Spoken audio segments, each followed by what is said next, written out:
Hello, I'm Daniel H. Hazelton, and for those of you who are curious what happens in the next skit of Davy, I'm going to do just a little portion of the reading for you. This skit picks up out on the street, where the first skit introducing Davy, an honest man who becomes so frustrated one day as he walked down the street, he began acting out the frustrations that was caused by his ever increasing deep dissatisfaction of religion. And Davy wanted it to stop. He just didn't leave it there, not by a long shot. And so as he continued on his journey this fateful day, singing and leaving the spot where he had bravely just vented his frustrations en route to another meeting with a new contractor, Davy began to question himself. Was it really worth it? He was absolutely tired of being run around, not getting paid, looking forward to false promises, and when he didn't get paid, going to court where the judge takes the wrongdoer's side. It seemed as if there was nothing that could be done about it, or was there? As Davy approached his destination, he thought to himself, no more, no more. Then it occurred to him, those people back there where he had just left seemed as if they were willing to listen. Could it be he was the one to start something new in America, to make this land even greater? But then he quickly thought to himself, no, that can't be. I'm just an ordinary guy. And as he continued to walk, Davy recalled the gathering, and it dawned on him what he could do. And then suddenly in front of him, he noticed a man entering the building several rows in front of the one he now contemplated whether to meet the new contractor in. And as he neared that building, Davy looked up at its sign.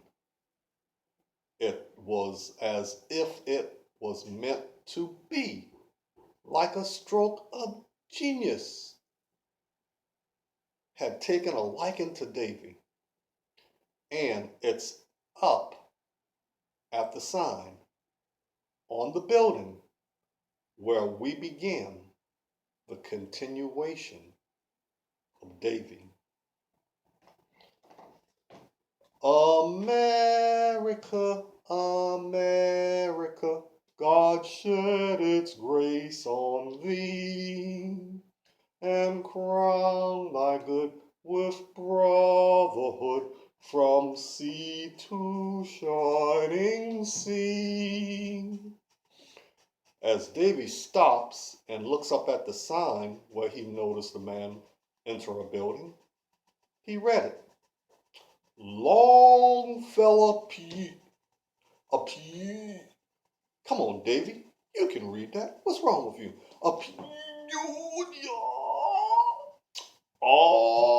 Names aren't important, says Davy. It's what a person does. Longfellow, attorney at law.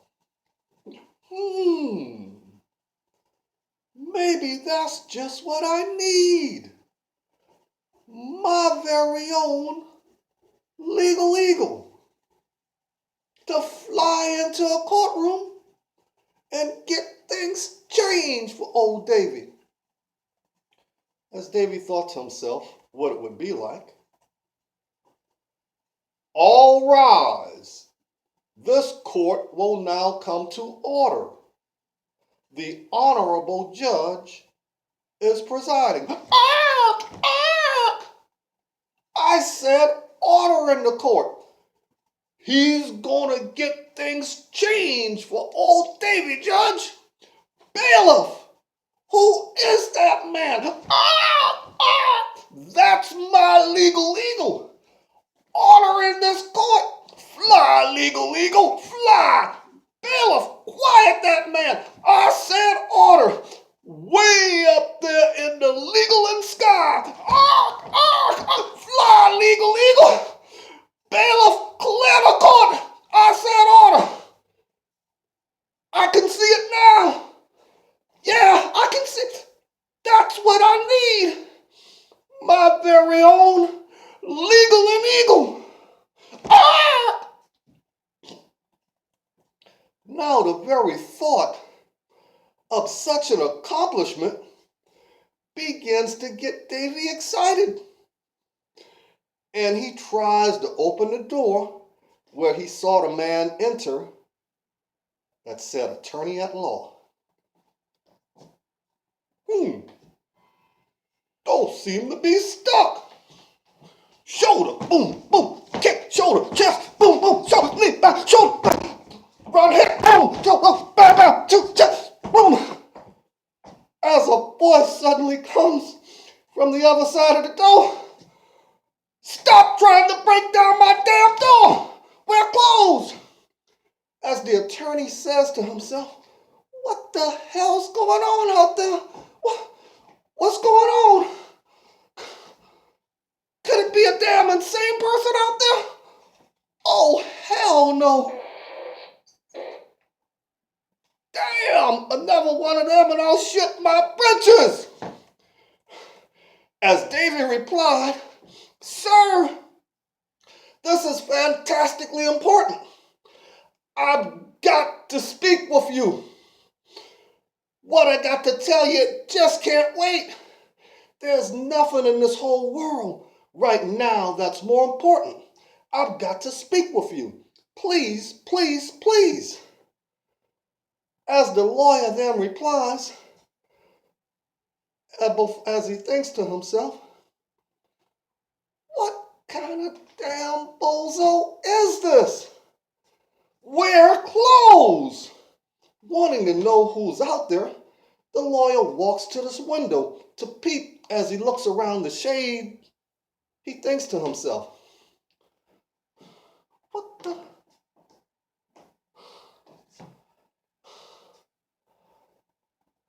I'm not opening that door. If he tries this one more time, I'm calling security. I don't know him from Adam. It's probably some damn dope addict or something. Some thug, deranged person out of their mind. We need better security around here. As Davy says, oh, please, please, please, mister. If you straighten this out, I guarantee you could make a lot of money. Because it's big. Really, really, really, really, really big. And lots and lots of money you'll make. Now the lawyer starts to become very confused. Straighten what out? As he thinks to himself. And Davy says, oh, please, mister, please. Oh, hell, one of them. I hope it was the caboose. Damn, what the hell is going on? Oh, I hate the raw stomach. Now, the lawyer not having a damn clue what this all could be about, he peeps around one more time.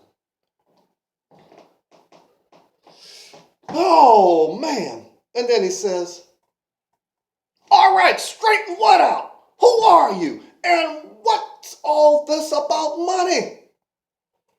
Davy said, sir, I'm David Rings. Most people call me Davy. And Davy yells to the top of his voice, it's an emergency.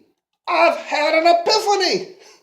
The lawyer, now starting to become just a little curious, said, I don't care.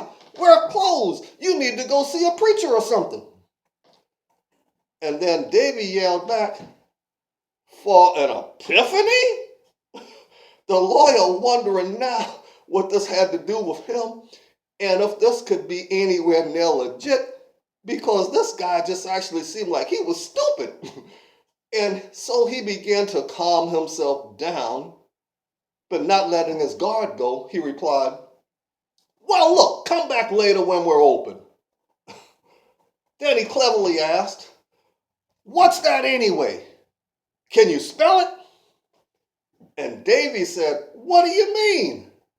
And the lawyer said, I mean, what is it? Spell it so I can get an understanding of it." And Davy said, "Huh? E P I P H E A N Y. Yeah, I think that's it. EPIPHANY. Epiphany. The lawyer, now wondering ever what this had to do with him and what was all this about money.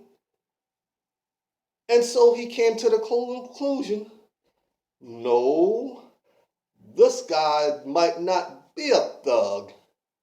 And he asked and says, "Oh, okay, Epiphany. I'm not interested. But what's that got to do with me and money?" And Davy said, "The time machine I'm sitting on." And the lawyer said, "Oh, hell, I've heard every damn thing now. Come back later when we're open, and one of my associates will be happy to talk with you." Time machine, I know he's nuts now. And Davy said, "Oh, no, sir, no, sir. It's got to be you, and it might be too late. I've got to talk with you now. If if you have no interest, regretfully, I'll just have to leave." And the lawyer said, what the? Look, I don't even know you, and we're not even open. If you come back at 9, then, someone will be able to help you. But I've got to warn you, I don't get involved in shady deals. And, I've got to be honest, your story is a little far-fetched, because if time travel was possible, I know I would have heard about it if it was legit. And Davy said, "You have heard about it, sir. You have. I'm telling you about it right now. But you got it all wrong. You're on the discovering end. But you must first be able to understand time. Time creates an action, and in turn, the action manufactures more time. It's all quite so simple, don't you see? No, you can be part of the intersection to have and use time, or let this moment pass you by. For a time selected this morning, this place, me, and willing to allow you the privilege of foresight. But if I go, the genius you are to become in time will sadly no longer be, and fade away."